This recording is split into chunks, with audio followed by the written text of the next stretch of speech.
in some countries, sport is like the national pastime. That's But in true. the Philippines, some might say that pageantry is the pastime. That's true. You know what? In the Philippines, we have pageants all over the places. Yes, we have pageants in the barangay, in school, national, local. That's why we really love Miss Universe.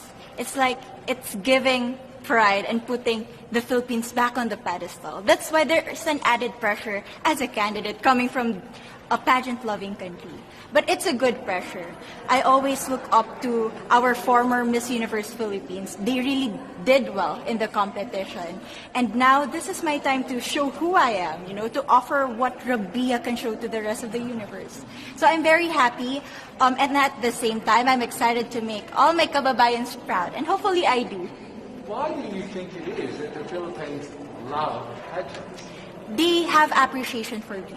We do love pageant because we used to think that we wanted to be included in the world, I have to be honest, in the Philippines, my skin color used to be not the standard of beauty. I was obsessed whitening my skin because these are the kinds of beauty queen we see on the mainstream.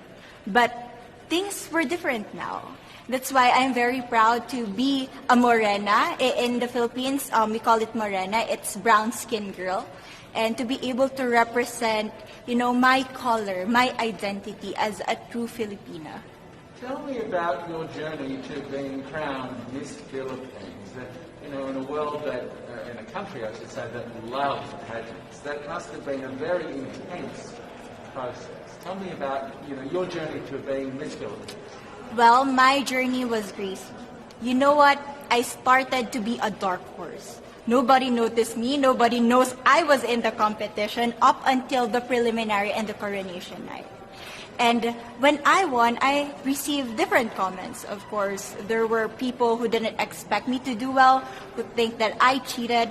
That's why I need to redeem myself in Miss Universe. I really need to do well in this competition.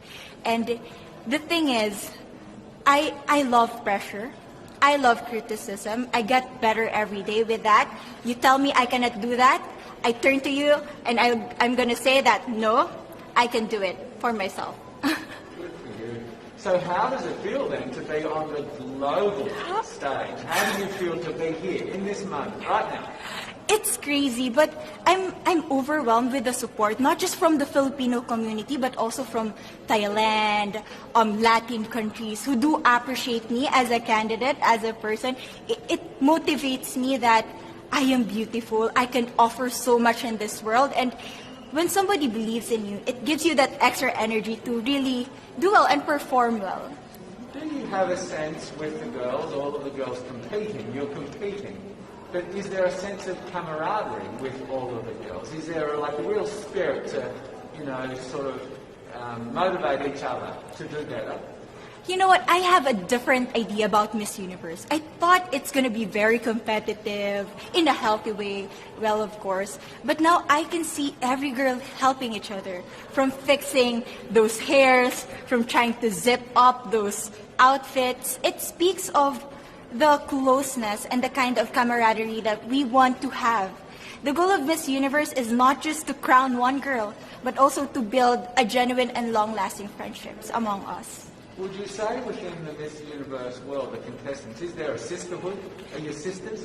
There is sisterhood. I can say I was able to talk to different representatives from different backgrounds, different cultures. And despite our differences, there's so much to be highlighted in what binds us together. And that is because we want to empower women. We want to have our advocacies. We want to speak for the things that we love. And that's a celebration of women and the beauty that we have. So coming out of this week, obviously you would love to be crowned Miss Universe. Of course. And that would be wonderful, of course, for any of you.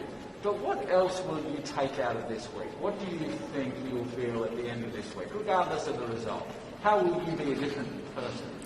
It's the growth and the development that I was able to have during preparing for this dream. I will be honest, there was a moment that I lost my identity. because I was put under pressure. I was in that position in which I feel like I'm not good enough. I'm not a good representative of my country, but I was able to bounce back stronger. And if I was able to do that for Miss Universe, I will be able to do that in life. That is my greatest takeaway from Miss Universe. Okay, so the Philippines have a huge amount of fans. Yes. I want you to give us a little bit of a message to the fans here and at home. But send a message. What would you say to all the fans in the Philippines? To all my fans from the Philippines and from all over the world, maraming salamat po. Thank you so much for loving me and for believing in me. It means a lot to somebody who is so naive in this industry, who has no idea how to become a beauty queen on the first day of my journey. But because of your love and support, I was able to be the woman that I am today. And regardless of the result, I may or I may not win the crown, but one thing is for sure, I'm gonna make you all proud.